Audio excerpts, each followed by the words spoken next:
윤석열 대통령이 일부 참모진을 재정비했습니다. 홍보수석에는 김은혜 전 의원을, 또 신설된 정책기획수석에는 이관섭 무역협회 부회장을 임명했습니다. 한편 오늘 새벽 0시부터는 문재인 전 대통령 양산 사저 경호가 확대 강화됐는데요.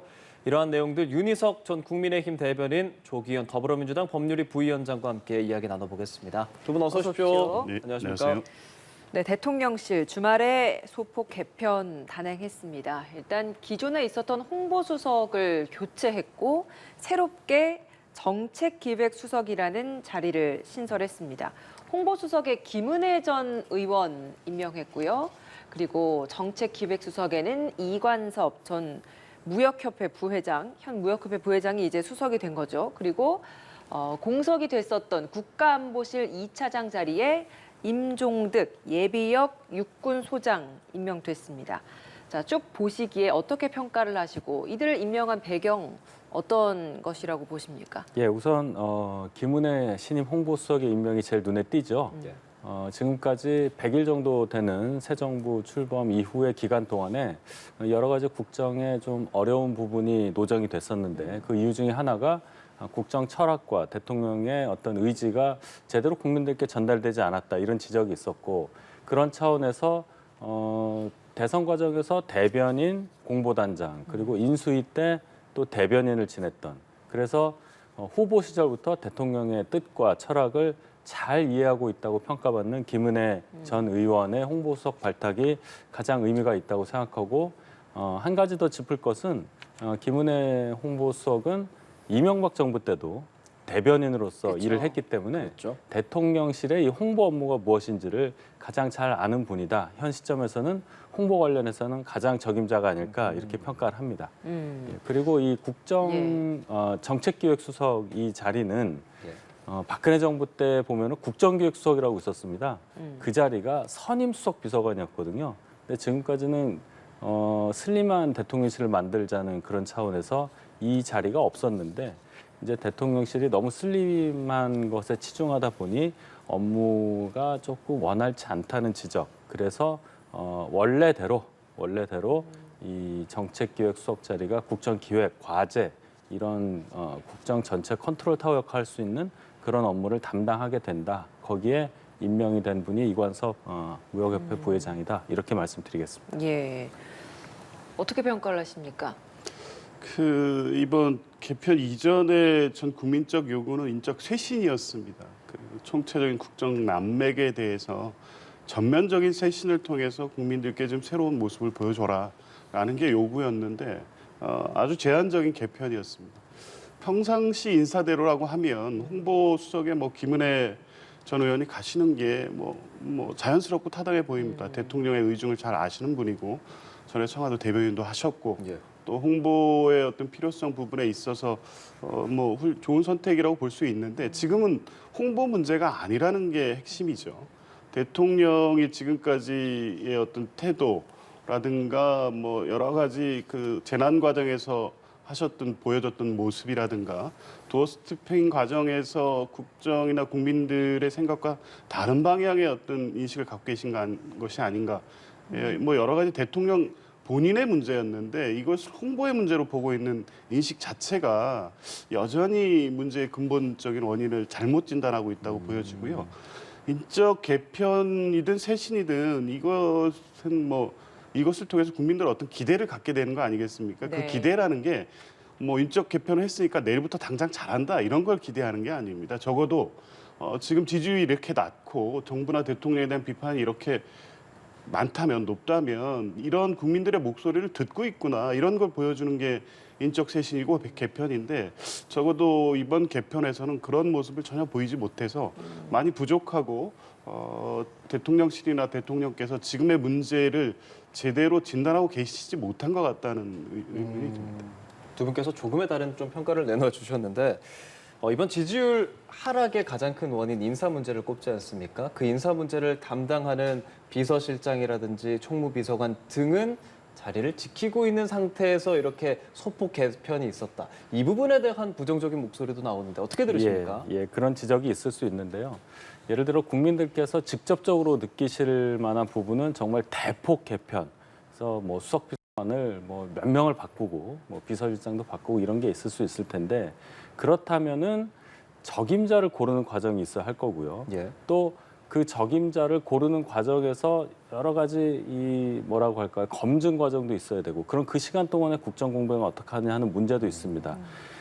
국민께 보여드리기 위해서라면 그런 소위 말하는 인사 쇄신이 훨씬 더 효과적으로 보일 수도 있겠지만은 일을 해야 하는 정부의 입장에서는 사람을 인사를 그렇게 크게 갑자기 하기도 또 어려운 측면이 있다는 것을 말씀을 드리고 누차 지금 대통령실의 업무가 어느 정도 문제가 좀 있다는 부분은 대통령께서도 인정을 하시고 말씀하신 바가 있습니다. 그런 차원에서 일단 홍보수석 그리고 정책기획수석을 신설했다는 것으로 일단 방향을 잡았다는 메시지를 국민께 드린 걸로 보고요. 예. 향후에 또 어떤 기능적인 개편이 필요하다면은 또 추가적으로 어떤 실을 설치한다든지 아니면 기능을 통합한다든지 이런 식으로 계속 일을 하면서 변화를 추구하는 그런 모습으로 저는 대통령실의 변화가 있으리라 이렇게 기대합니다. 근데 과거 정부를 보면 뭐 이명박 정부 때는 한 4개월 만인가요? 5명 정도 이렇게 바꿨고 박근혜 정부 때도 한 4, 5개월 만에 4명 정도 바꿨고 그랬던 적이 있어서 그냥 이건 좀 윤석열 대통령의 스타일이 그래도 일단은 가보자 뭐 이런 스타일이 반영돼서 안 바꾼 거 아니냐 이런 지적도 있는데 말이죠. 일단은 가보자라는 의미보다는 어떤 인사를 그렇게 어떤 여론 때문에 좌지우지해서는 곤란하다는 인식을 갖고 계신 걸로 보이고 말씀하셨다시피 이명박 정부 때는 그때 광우병 관련한 일 때문에 117일 만으로 제가 기억을 하는데 예. 그때 전면 개편이 있었습니다. 청와대에. 근데 이번에는 그거보다 조금 빠른 개편이 있었죠. 개편의 폭을 가지고는 말씀하실 수 있겠으나 어쨌든 그 변화에 대한 요구에 응대를 했던 시간은 훨씬 짧았다는 점, 그 점을 생각을 하신다면 대통령께서 갖고 계신 대통령실 개편의 방향만은 확실하다. 예, 그렇게 얘기하고 싶습니다. 개편 방향에 있어서는 조기현 그 부위원장께서 지적을 하는 것이 지금 국민의 목소리를 듣고 있다라는 걸 보여주는 개편이어야 했다. 지난 그 기자회견에서도 국민의 숨소리까지 귀 기울여 듣겠다라고 예, 예. 이야기를 했고 지금 국민이 말하는 건 인사 부분에서의 인사 담당 수석에서의 이 비서관의 교체 이런 부분인데 오히려 지금 바꾼 것은 홍보나 정무 라인의 교체이기 때문에 이게 과연 국민의 목소리에 귀 기울여 듣고 있는 게 맞느냐 이런 지적이거든요. 그러니까 대폭은 아니어도 소폭이라고 한다면 그런 부분에 좀 더 방향을 맞췄어야 되는 게 아니냐. 이 지적에 대해서는 어떤 의견이십니까? 아마도 지적하시는 부분은 이 검찰 출신 인사가 들어와 있는 대통령실 거기에 대해서 전혀 변화가 없기 때문에 국민의 지적에 귀를 닫고 있는 거 아니냐 이렇게 이제 지적을 하신 걸로 보이는데 일단 그 검찰 출신이라고 검찰 수사관 출신 또 검사 출신들이 3분씩 들어와 있지 않습니까? 그분들이 지금 특별하게 큰 문제를 보였느냐 하는 점에 대한 지적이 다를 수 있고요. 또 예를 들어서 그 부분 이게 실무적인 일을 하는 자리가 또 있지 않습니까? 인사 예. 검증이라든지 그런 차원에서는 아직 문제가 발생하지 않았기 때문에 그냥 검찰 출신의 이유만으로 어떤 교체를 하기에는 또 어떤 당위성이라는 것이 좀 적다는 판단을 하신 걸로 보이는데 지금 국민께서 지적하신 그 부분 검찰 출신 인사들이 그 자리에 있으면서 문제가 있거나 어떤 업무 수행에 있어서 많이 뭐 성과가 미흡하다고 하는 지적이 있다면 바로 또 개편이 당연히 있을 수 있다고 봅니다. 아직은 그런 시간이 되지 않았고 그렇게 판단할 만한 어떠한 현상이 없었다.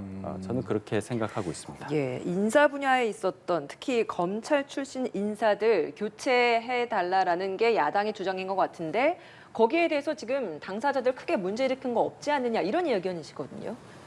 지금까지 드러난 이 정부의 인사만 보더라도 문제가 심각한 것이죠. 지금 교육부 장관과 보건복지부 장관이 아직도 공석입니다. 그리고 청와대 주변에서 소위 김건희 여사 주변 인사들이 계속 하이직을 막론하고 고위직 하이직을 막론하고 많은 분들이 제대로 된 검증을 통해서 들어오고 있느냐는 문제가 계속 제기되고 있습니다. 인사 기획관실이라든가 공직기강 비서실 등 소위 말하는 검찰 핵심들이 장악하고 있는 라인에서 제대로 된 역할을 하고 있다고 보기 어렵거든요. 그러니까 이 부분은 대통령께서도 이제 분명히 계속 야당에서 비판도 하고 있고 언론도 지적을 하고 있지만 검찰 출신이어서가 문제가 아니라 대통령실의 참모로서 대통령을 제대로 보좌하고 있는지에 대한 예. 문제 제기를 계속 예. 하고 있는 겁니다. 그게 결과로서 다 드러나고 있는 거 아닙니까? 그러면 그거에 대해서 특정 누구를 지적하지 않더라도 인사 라인의 개편을 통해서 지금까지 국민들이 계속 가장 크게 실망한 인사 부분에 있어서 대통령이 제대로 판단하고 있다. 국민들께서 지적하는 문제를 겸허히 받아들인다는 것을 상징적으로라도 보여주셨어야 되는데 이제 전혀 그런 모습이 나타나지 않았다는 것이고요. 그 핵심은 뭐 윤석열 대통령의 인사 스타일인 것 같습니다. 검찰 계실 때부터 한 번 믿는 분들을 끝까지 믿는 것이고 그분들이 지금 다 대통령실에 와 있는 거 아니겠습니까? 적어도 쇄신을 한다고 하면 또 인적 쇄신을 한다고 하셨다고 하면 그 부분에 있어서 한 가지 모습이라도 보여줬다면 적어도 인적 쇄신에 대해서 약간이라도 기대를 가질 수 있었을 텐데 이런 모든 그 근본적이고 본질적인 문제를 외면하고 홍보의 문제로 지금 상황을 진단했다는 것 자체가 가장 큰 문제라고 봅니다. 예, 이렇게 큰 인선 변화를 위해서는 이게 필요하다는 입장인데 그러기 위해서는 시간이 필요하다고 하셨고 그 시간을 쓰면 또 국정 운영에 좀 공백이 있지 않을까라는 말씀을 해주셨거든요. 그 부분에 대해서는 어떤 생각하세요? 시간은 충분했다고 봅니다. 이미 100일 지나면서부터 검찰 편중 인사에 대한 문제가 계속되고 있었고요. 그 이후에는 김건희 여사라든가 또 유튜브 보수 유튜브들이 어떤 경로를 통해서 자꾸 들어오고 있는지 모르겠다는 문제제가 계속되고 있었거든요. 인사 라인에 문제가 있다는 지적은 이미 오래전에 지적되고 있었습니다. 대통령께서 휴가 기간에 이제 그런 부분을 숙고하셨다고 하기에 이제 그런 부분에 대한 문제의식을 좀 가지고 내각부터 대통령실까지 전반적으로 인사의 핵심이라고 하는 검찰 출신 라인에 대해서 적어도 일부라도 이 개편하는 모습을 보여줄 것으로 사실은 기대를 네. 했는데 전혀 문제의식 자체를 안 갖고 있는 것 같아서 이것은 시간의 문제가 아니다. 대통령의 인식이 바뀌지 않는 한 지금의 어떤 인사 문제로 촉발된 국정 난맥이 계속될 것 같아서 이런 부분이 매우 우려스럽습니다. 예, 알겠습니다. 이렇게 개편 단행한 만큼 이게 앞으로 윤석열 정부 지지율에는 과연 어떤 영향을 미칠 것인가 이것도 관심이지 않겠습니까? 오늘 리얼미터에서 나온 국정수행평가 지지를 보면 조금씩 그래도 긍정이 소폭 상승하는 모습은 보여지고 있습니다. 지난주에 30.4%였던 것이 이번 주에는 32.2% 이 정도 올랐고요. 하지만 여전히 부정은 60% 이상 나타나고 있는 이런 상황입니다. 자, 어떻게 저 여론조사 결과 판단을 하시고 앞으로 그러면 이 인적 쇄신을 한 것이 지지율 상승에 더 긍정적 영향을 줄 거라고 보십니까? 뭐 나쁜 영향은 아니겠죠. 쇄신이라고 말씀해 주셔서 감사한데요. 인사폭이 좀 적은 측면이 있습니다, 분명히. 그러나 대통령께서 어쨌든 대통령실의 개편, 사람만 개편한 게 아니라 조직도 개편을 했다는 부분, 그 부분을 좀 잘 생각해 주시기를 바라고 지금 이 지지율이라는 게 많이 떨어졌다가 조금씩이나마 이렇게 반등하는 모양새를 보이는 것은 이제 윤석열 대통령이 국민들이 기대하는 그 대통령으로서의 모습을 보여주고 있다. 이런 차원으로 저는 생각을 합니다. 일단 수해 현장에서 보여주었던 대통령의 모습과 발언.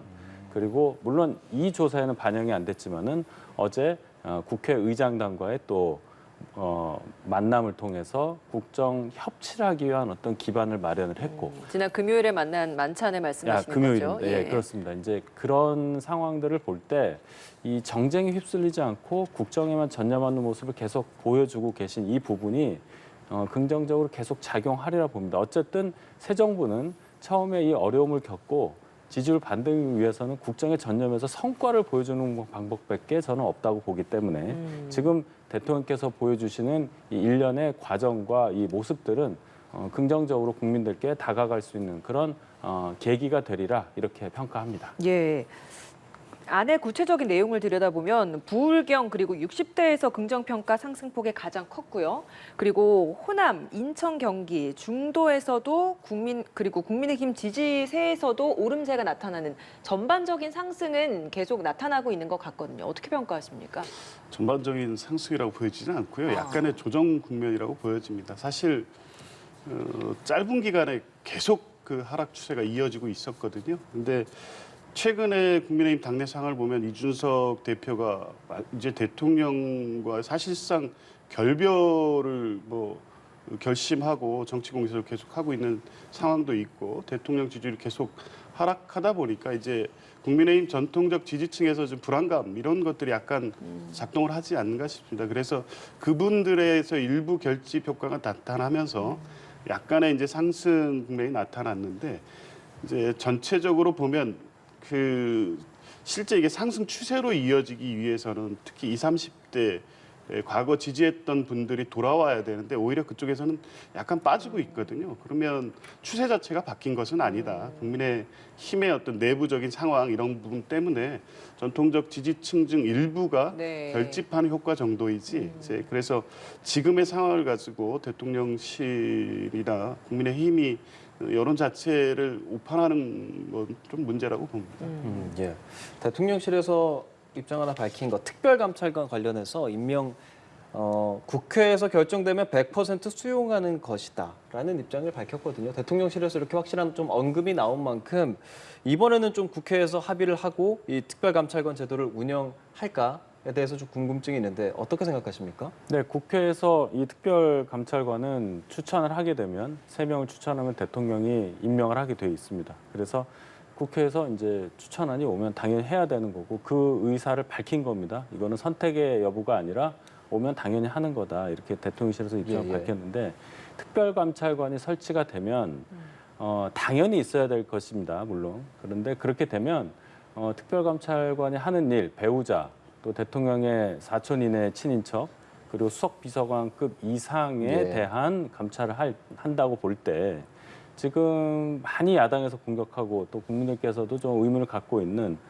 소위 말하는 뭐 배우자와 관련된 사람들의 어떤 대통령실과 관련된 일들이라든지 이런 부분에 대한 의문을 해소할 수 있는 그런 계기가 될 수 있겠죠. 그런 의지를 밝혔던 만큼 특별감찰관제를 수용함으로써 국민들께 드릴 수 있는 메시지도 확실하다고 저는 생각을 합니다. 예. 조 부위원장께서는 이 부분 어떻게 보십니까? 지금 대통령실 주변에서 계속 문제 제기되고 있는 김건희 여사 주변의 문제라든가 이런 분들 해결하려면 당연히 가장 신속히 임명하는 게 맞다고 보는데요. 다른 방법이 없지 않습니까? 지금 민정수석실도 없고 배우자나 친인척을 관리하고 감독하는 기관이 대통령실 내에 없습니다. 특별감찰관을 빨리 임명해야 되는데 대통령께서는 국회에서 결정한 100% 수용이라고 했는데 네. 국민의힘이 거기에 북한 인권재다 이사 추천 문제를 결부시켰습니다. 그러니까 국회에서 이것을 결정하는 것을 공을 던져놓고 결과를 보겠다는 것이지 적극적으로 특별감찰관 임명에 대한 입장을 표현한 것으로 아직 평가하기는 일러서요. 한번 네. 대통령께서 이제 이 부분에 대해서 문제의식을 갖고 배우자나 친인척 문제를 청와대가 제대로 관리하겠다는 의지를 갖고 계시다면 국민의힘이 이런 부분 조건을 붙이지 말고 빨리 임명하셔야죠. 국민의힘 빨리 임명을 하는데 적극 협조하라는데 여기에 대해서 어떤 의견이십니까? 국민들께서 원하시는 바가 그쪽에 다 있다면 당연히 국민의힘에서도 그 조건 결부시킨 거에 대해서 합리적으로 판단해서 대통령이 갖고 있는 의지를 충실히 이행할 수 있는 그런 여건을 마련할 수 있으리라 이렇게 봅니다. 9월 초면 이제 정기국회이기 때문에 그때 되면 또 국정감사하고 이러느라 또 바쁘게 또 지나가다 보면 또 지나가는 게 아닌가. 그 전에 가능한 겁니까? 그건 뭐 이제 원내에서 원활하게 협상을 함으로써 이루어질 수 있는 일이니까 좀 지켜봐야 되는 상황이 아닐까 이렇게 봅니다. 알겠습니다. 오늘 새벽 0시부터 경남 양산 문재인 전 대통령 사저 경호가 강화됐습니다. 기존 울타리까지였던 경호가 울타리로부터 300m까지로 경호가 강화됐기 때문에 지금 그 시위를 벌이고 있는 그분들도 100m 가까이 더 이제 멀어지는 그런 상황이 되는 겁니다. 일단 이 결정에 있어서 야당에서는 어떻게 받아들이고 계신지 먼저 여쭤보겠습니다. 당연한 일이지만 대통령께서 지금이라도 이렇게 결정해 주신 부분에 대해서 감사하고 또 좀 빨랐으면 더 좋았겠다 이런 생각이 듭니다. 지난번에 이 시위 양태라든가 거기서 벌어지고 있는 일들을 직접 보고 봐주셨거나 그게 아니더라도 얼마나 심각한지에 대해서는 충분히 좀 인지를 하셨을 텐데 첫 반응이 뭐 법대로 뭐 되지 않겠습니까? 이런 예. 취지 아니었습니까?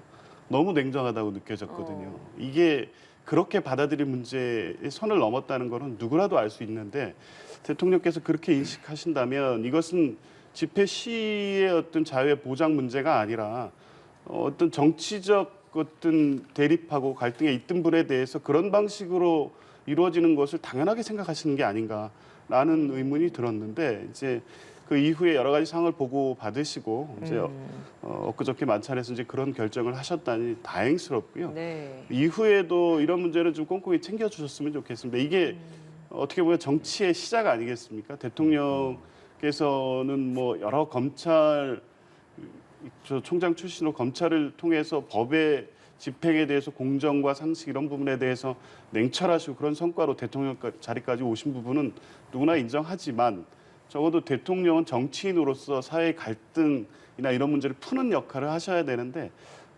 이번에 문재인 전 대통령 사저에 대한 경호 확대가 그런 출발이 되기를 기대합니다. 예. 어떻습니까? 그동안에는 뭐 대통령 집무실도 시위가 허가되는 판인데 법이 알아서 되지 않겠냐, 법대로 되지 않겠냐 이런 입장이었는데 지금 이 시점에 이렇게 다른 입장 선회가 생겼다라는 건 어떤 의미라고 해석을 해야 되는 겁니까? 입장의 변화라기보다는 아마 보고가 더 많이 이제 전달이 됨으로써 대통령께서도 심각함을 인식하셨다. 저는 이렇게 생각합니다. 제가 볼 때도 그 양산에서의 시위 양태는 대단히 심각했고 또 문재인 전 대통령 그리고 그 가족분들이 느끼는 고통이 너무 심하고 또 주민들은 또 무슨 죄가 있겠습니까? 네. 그런 상황이 100일 이상 지속됐다는 것에 대해서 좀 늦은 감은 있지만 그 적절한 이제 보고를 통해서 대통령께서 심각성을 정확히 인식을 하시고 이렇게 조치를 취한 것은 늦었지만 환영할 만한 일이다. 야당과의 이 협치를 하는 과정에 하나의 물꼬를 틀 수 있는 그런 계기가 될 수 있겠다. 긍정적으로 평가합니다. 일각에서는 이게 지금 문재인 전 대통령 양산 사저에 대해서만 경호가 강화된 거잖아요. 이전 뭐 이명박 전 대통령 때도 그랬고 박근혜 전 대통령 사저 앞에서도 그렇고 시위나 이런 것들은 계속 되어 오고 있는 상황이고 전 대통령에 대한 전체적인 이런 경호에 대한 변화나 이런 것들이 필요하지 않겠느냐 이런 지적도 있어서 과연 한 곳에만 이렇게 한 전 대통령에 대해서만 이렇게 경호를 좀 강화한다라는 조치가 내려지는 것에 대한 비판도 있는데 여기에 대해서는 어떤 의견이십니까? 지금 양산의 특수한 사정을 좀 고려해야 될 것 같습니다. 예. 일반적으로 이제 경호 관련된 건 법적 어떤 뒷받침이나 정비가 있어야 되겠죠. 그냥 어떤 그 상황에 따라서 뭐 정책적인 어떤 판단 없이 왔다 갔다 할 수 있는 문제는 아니기 때문에요. 근데 지금 양산의 문제는 일반적으로 허용되는 집회 시위의 자유를 넘어섰다는 것이 뭐 누구나 뭐 법률가 아니더라도 일반인의 상식에 보더라도 그런 판단이 돼 있었던 부분이기 때문에 적어도 이제 그런 부분이 해소될 때까지라는 제한을 두더라도 뭐 그런 조치를 취하는 것이 지금 당장 시급하기 때문에 네. 적절하다고 보여지고요. 전직 대통령 전반의 어떤 경호 문제에 대해서는 뭐 국회나 대통령실이 추가적으로 검토를 해야 되겠습니다만 문재인 대통령에 대한 어떤 특별한 어떤 혜택 예. 이런 문제는 아닌 것 같습니다. 예. 양산 사저 경호 확대 이 부분에 대해서도 공감을 하게 됐고 또 김준표 의장이 제안했던 여야 중진 협의체에 대해서도 참 좋은 생각이다라는 입장을 윤 대통령이 밝혔거든요. 이 여야 중진 협의체가 제대로 운영이 될 수 있을까? 뭐 이런 좀 의구심의 목소리도 있습니다. 어떻게 생각하세요? 필요성은 크다고 보여지고요. 아마 이게 2014년에 아마 최초 제안이 됐었는데 실질적으로 운영됐던 사례는 뭐 거의 없었던 것으로 그렇죠. 알고 있습니다. 네. 근데 어쨌든 2014년 이후에 뭐 유사일의 최초 대통령 탄핵이라는 상황이 있었고요. 그 뒤로 사실은 정치가 극단적 대립을 계속하고 있다고 볼 수 있습니다. 이제 그렇다 보니까 사실은 선거를 통해서 자연스럽게 정권이 교체되고 이런 과정을 어떤 경쟁자로 정치적 경쟁자로 인식하는 것이 아니라 싸워서 이기고 극복하고 어떻게든 뭐 이 경쟁하는 상대 정도로 인식하는 정도를 넘어선 예. 심각한 정치 부재의 상황이 계속되고 있기 때문에 국회의장 주재로 중진들이 모여서 이제 그런 갈등을 완화하는 어떤 형태의 모임은 좀 반드시 필요하다고 보여지는데요. 문제는 이제 실질적인 기능을 할 수 있겠느냐가 문제죠. 그러니까 양당의 원내 지도부가 실제 이제 그런 중진들께 일정 정도 그런 갈등 상황에서 해결할 수 있는 수권을 좀 들여서 예. 실제 그 대화가 국회 운영의 구속력을 갖고 그 결정이 실제 국회 갈등을 푸는데 역할을 할 수 있는 정도의 힘을 좀 실어 드리는 게 중요하다고 봅니다. 네. 이게 뭐 돌파구가 될지 아니면 원내대표가 있는 상태에서 중복 그냥 채널이 될지 뭐 많은 이야기가 있습니다. 어떤 생각 갖고 계십니까? 지금 정치 상황을 보면은 중진의 역할이 굉장히 미약해졌다 이렇게 볼 수 있는 상황 아니겠습니까? 양당 모두 이 청년 정치 이런 부분이 또 강조되는 부분도 있었고 또 팬덤 정치에 이 휩쓸리는 모양이 있었기 때문에 오랜 경험을 갖고 있는 경륜 있는 중진들의 역할이 좀 필요하다 이런 지적이 있었는데 또 과거와 비교해 보면은 여대 야소라면 이 협의체가 유명무실할 수 있습니다. 근데 여소야대 상황에서는 이 여당이 좀 급하죠. 아무래도 국회 협조를 받아서 정권을 운영해야 되는 입장이기 때문에 특히나 이 여소야대도 너무 기울어져 있어요. 그래서 이번 여야 중진 협의체 구성 이후의 활동이 잘 돼야 윤석열 정권도 훨씬 더 수월하게 국정을 운영할 수 있기 때문에 향후에 과거보다는 훨씬 더 활발한 활동이 있으리라 이렇게 한번 기대를 해보는 게 맞지 않나, 합리적이지 않나 이렇게 생각합니다. 예. 또 오늘 저녁에 국민의힘 윤리위가 있습니다. 수해 현장에서 막말 논란을 빚었던 뭐 김성은 의원의 징계 안건을 심의하는데 또 이준석 전 대표에 대해서 추가 징계가 있을 수도 있다. 왜냐하면 너무 이제 뭔가 이 말들이 좀 강해서 이 부분에 대해서 좀 징계를 할 수도 있다. 뭐 이런 분석도 나오는데 어떻게 예상하세요? 윤리위에서 메시지를 냈었죠. 이 품위 유지에 위반되는 사항에 대해서는 윤리위가 그렇죠. 지위 보완을 막론하고 했는데 만약에 이게 이준석 전 대표의 최근의 언행을 가지고 한다면 이게 또 문제가 될 수 있는 게 뭐냐면 만약에 징계를 한다고 할 경우에 저희 당의 규정이 뭐가 있냐면 징계 중인 사람에게 또 징계를 가할 경우에는 특별한 사정이었으면 이전 징계보다 더 과한 징계를 하게 돼 있습니다. 그렇게 되면 당원권 정지를 뭐 늘릴 수도 있는 거고요. 네. 아니면 그 제명. 위에 징계인 뭐 탈당 권유라든지 뭐 심하면 제명까지 이렇게 되는 상황이기 때문에 그렇게 되면은 정치적으로 굉장히 큰 파장이 예상이 되죠. 이 윤리위가 말을 했던 게 주체가 없었잖아요. 네. 그러면 그 대상이 과연 이준석 전 대표였겠느냐. 여기서부터 사실 그렇죠. 해석주는 좀 갈려서요. 뭐 해석의 전반적인 기류는 이준석 대표를 지칭하는 거다 이렇게 보는데 꼭 그거라기보다는 이준석 대표의 발언에 대해서 당내 여러 인사들이 또 논박을 하는 그 과정에서 당의 위상이 많이 실추됐다 이거 아니겠습니까? 근데 이것을 진정시킬 수 있는 당내 어떠한 기구도 없고 누가 이걸 총대를 맬 수도 없는 상황이고 윤리위원회만이 이것을 윤리적 차원에서 뭔가 제재를 가할 수 있다. 이런 차원에서 아마 윤리위가 본연의 임무를 자임하고 나선 것이다. 이렇게 해석하는 게 네. 지금으로서는 합리적으로 보입니다. 예. 조기현 부원장님께서는 어떤 식으로 해석하십니까? 진짜 추가 징계 가능성도 있다. 이렇게 보고 계십니까? 오늘 당장 논의에서는 그렇게까지 논의되기는 어려울 것으로 보여지고요. 지금 뭐 타당 문제여서 좀 조심스럽기는 한데 오가는 어떤 정치 비판의 수위가 도를 넘어섰죠. 이게 감정적인 부분이 너무 강하고 이게 이제 밖에서 보기에도 같은 당을 하시는 분들이 많나 이런 생각이 들 정도거든요. 이제 아무래도 이제 당의 윤리기구로서는 이런 부분에 대한 적절한 제어가 필요하다는 판단을 하실 텐데 이준석 대표를 특정해서 어떤 입장을 내는 것은 갈등을 더 부채질할 가능성이 있기 때문에 어려울 것으로 보이고 아마 그런 전반의 상황에 대한 어떤 자중을 촉구하는 정도의 입장까지는 가능할 것으로 봅니다. 비대위가 출범했는데도 이렇게 당 내에서 서로 공격하는 모습들이 계속되고 있는 것.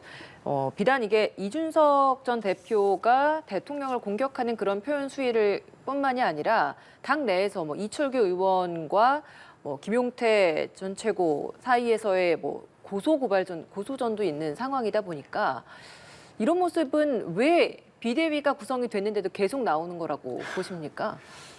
이게 참 이 정치라는 게 말로 많이 이루어지지 않습니까? 예. 근데 이 수위를 넘었기 때문에 그래요. 어느 정도 용인할 수 있는 수준으로 서로 얘기를 했다면은 넘어갈 수 있는데 본인들이 듣기에도 이거 넘어가기에 좀 어렵다.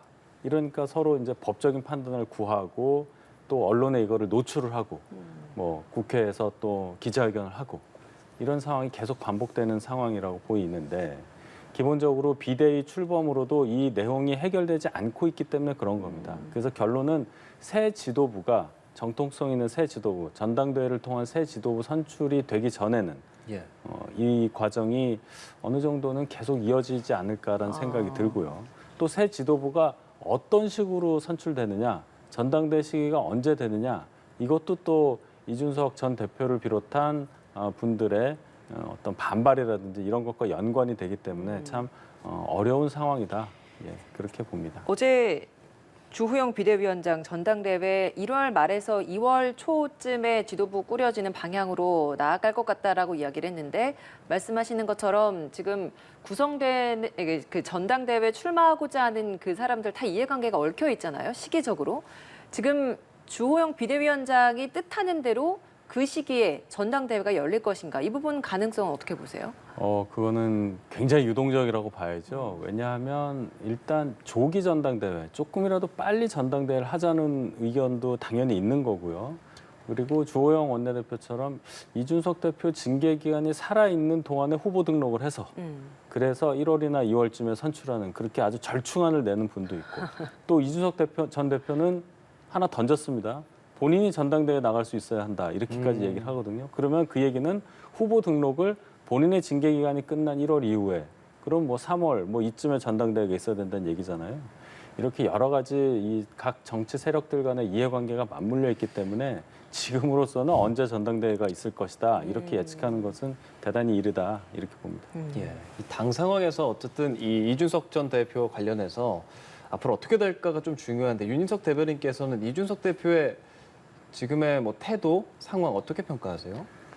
뭐 억울하게 본인의 어떤 권익이 침해됐다는 부분은 저도 인정을 합니다만 그 이후에 나왔던 이 발언의 수위라든지 언론 인터뷰하는 여러 가지 양태들을 볼 때는 국민들이 생각하는 이 정치 지도자로서 가져야 할 어떤 선을 분명히 넘은 것으로 저는 개인적으로 봅니다. 예. 특히 대통령을 향한 거친 언사는 아마 거기에 동의하는 분들은 없을 거예요.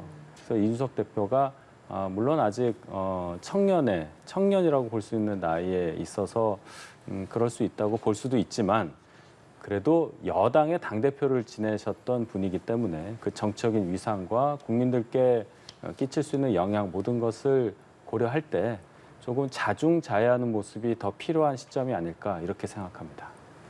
예, 알겠습니다. 민주당 얘기도 좀 해보겠습니다. 민주당 전당대회 진행되는데 이재명 후보가 계속 앞서 나가고 있습니다. 지금 78.35% 누적 득표율 저 정도여서 확대명, 뭐 거대명 지금 거의 뭐 확실시 되는 분위기로 계속 이야기가 되고 있는데요. 어떻게 보십니까? 그냥 이대로 이렇게 쭉 이제 마무리가 된다면 앞으로 당 운영 어떤 식으로 좀 될 거라고 보시는지요? 뭐 지금까지 보여준 득표력 이런 거를 보면 이재명 대표 체제에 힘이 실리는 건 분명하죠. 예, 그래서 리더십이 좀 확고해지는 측면은 분명히 있어 보입니다. 다만 이제 우려되는 거는 지금 계속 제기되는 것처럼 상대적으로 투표율이 약간 낮습니다. 그러니까요. 호남 예, 지역에서 많이 낮죠. 당원들이 적극적으로 많이 나서지는 아직 않으시는 것 같고요. 특히 말씀하신 대로 좀 호남에서의 투표율이라든가 호응도가 약간 떨어지는 게 문제인데요. 과거에도 보면 호남의 민심이 사실 민주당의 어떤 정치 상황에 있어서는 약간의 선행 지표 같은 성격이 있습니다. 근데 그 위기 상황이 지난 지방선거에 감지됐죠. 투표율이 광주 같은 경우에는 전국 최하위였거든요. 적극적으로 민주당을 지지하고 힘을 실어줘야 된다는 것까지 아직 오지 않은 것 같습니다. 이게 이제 이재명 대표께서 된다고 하면 차기 지도부의 가장 핵심적인 과제가 될 것으로 봅니다. 말씀하시는 것처럼 호남에서의 투표율이 30%대인 게 전국 투표율보다 낮은 거잖아요. 그동안에는 사실 항상 전국 투표율보다 상회했고 뭐 다른 지역들에 비해서 더 높은 투표율을 나타냈던 상황이었는데 대선 때부터 계속해서 이렇게 낮은 지지율, 그러니까 뭐 투표율을 나타내고 있다라는 게 민주당은 어떤 부분에서의 가장 큰 문제라고 해석을 하고 지금 분석을 하고 계시는지가 궁금합니다. 일차적으로는 대선 경선 과정에서의 내부적 좀 갈등이 있었고요. 이제 그럼에도 불구하고 대선에서 본선에서 이재명 후보에게 뭐 전폭적 지지를 보내주셨죠. 근데 아쉽게도 대선에 패배했습니다. 이제 그 이후에 지방선거까지 가는 이 수습 과정이나 이런 부분에 있어서도 호남에 계신 우리 지지자분들이 마음을 돌릴 만한 그래서 다시 한번 힘을 내서 좀 민주당을 통해서 원하는 어떤 그 정치를 실현해 보겠다는 것까지 이르지 못한 것으로 보이고 아직 그런 마음을 얻지 못한 건 분명해 보입니다. 그러니까 민주당이 지금은 뭐 이재명 후보가 이제 전폭적 지지를 얻으면서 8월 이제 다음 주면 새 지도부를 구성하게 되긴 하는데 이 정부를 견제하고 비판하는 세력으로서 그리고 다시 집권할 수 있는 당으로서 모습을 갖추고 있고 정권 교체에 실패했을 때의 어떤 한계나 문제를 극복했느냐 이 부분에 대해서 여전히 지금 물음표를 던지시고 있다고 보여지고요. 이재명 대표 뭐 되시더라도 지금 이재명 후보를 비롯해서 최고위원들께서도 아마 전국 순회를 하면서 그런 분들에 대해서 체감을 하셨을 것으로 봅니다. 비단 호남의 문제뿐만 아니라 전체적으로 전국적 투표율이 지난 당대표 경선에 비해서 낮기 때문에 이제 그런 여러 가지 상황들을 충분히 뭐 현장에서 체감할 것으로 보여지고요. 새 지도부가 출범하면 아마 이런 부분부터 하나하나 어떤 당의 혁신 과제들을 내면서 지지자들의 마음을 다시 얻기 위한 그런 노력을 할 것으로 봅니다. 예. 최고위원도 함께 구성이 되는데 최고위원 역시도 비친 이재명계 이제 위원들 후보들이 많이 5위 안에 들어있는 상황이기 때문에 물론 다른 당의 입장에서 바라보기에 전체적인 지도부 구성이 이재명 의원을 중심으로 이렇게 구성이 되는 것 어떻게 바라보고 계십니까? 굉장히 안 좋은 신호죠. 지명직, 그 당연직 합치면은 민주당 최고위 구성이 9명으로 알고 있는데 대표 포함. 이렇게 되면은 고민정 의원을 제외한 8명 모두 친명계가 되는 거잖아요. 그럼 8대1이라는 의사결정 구조인데 그런 의사결정 구조라면 그 뭐 유일 체계라고 봐야 됩니다. 즉 이재명 의원과 가까운 분들 또는 이재명 의원의 생각대로 당이 운영이 될 수밖에 없는 그런 구성이 됐을 때 과연 야당의 모습이 어떻게 바뀔까? 지금 호남에서의 어떤 투표율이 낮고 호남에서의 지지세가 낮다는 말씀을 하셨는데 그 부분도 당연히 연관이 돼 있다고 봅니다. 즉 호남에서 지금까지 민주당을 전통적으로 계속 밀어줘 왔음에도 불구하고 지금 민주당이 보여주는 모습이 이 호남인들이 생각하기에 이게 바람직한 모습이냐라는 데한 실망이 하나가 있고 또 호남 출신 아무래도 호남 출신이 당 지도부에 몇 명이 들어가느냐 뭔가 중요한 역할을 할 수 있는 호남 출신이 몇 명이 있느냐 그걸 봤을 때도 굉장히 비율이 적다. 이래서 호남 분들이 이 지지를 좀 철회하는 모습 즉 민주당의 전통적인 지지 기반이 붕괴되는 모습까지 가는 이런 상황이거든요. 결론적으로는 소위 말하는 팬덤 정치, 이 극렬 지지층에 휩쓸리는 정치 상황이 민주당을 덮고 있다. 저는 이렇게 판단을 합니다. 예. 사실 선거 초반 때부터 어대명, 확대명 이런 표현이 있었다 보니까 전당대회 흥행에서의 실패는 지금까지 뚝 보여주고 있는 것 같습니다. 이게 지도부가 꾸려진다고 해도 컨벤션 효과라고 할까요? 이런 것들이 흥행이 좀 떨어지면서 자연히 컨벤션 효과도 좀 떨어지는 게 아니냐 이런 우려 섞인 시각도 있는데 전당대회 흥행 지금 거의 이제 끝을 향해 달려가고 있기 때문에 이 부분에 대해서는 아쉬운 면이 있으실 것 같아서 한 말씀 부탁드립니다. 예, 그렇죠. 사실 전당대회라는 게 당으로서는 뭐 가장 중요한 행사고 지도부를 선출하는 과정이고 당원들이 이제 그런 계기를 통해서 당에 대한 관심과 지지도를 또 확인하고 이런 축제 분위기 같은 상황이고 그 과정에서 일종의 컨벤션 효과를 통해서 지지율이 회복되고 하는 이 과정으로 진행이 되는데 이번 전당대회는 여러 가지 좀 특수한 정치 상황을 좀 고려해야 될 것 같습니다.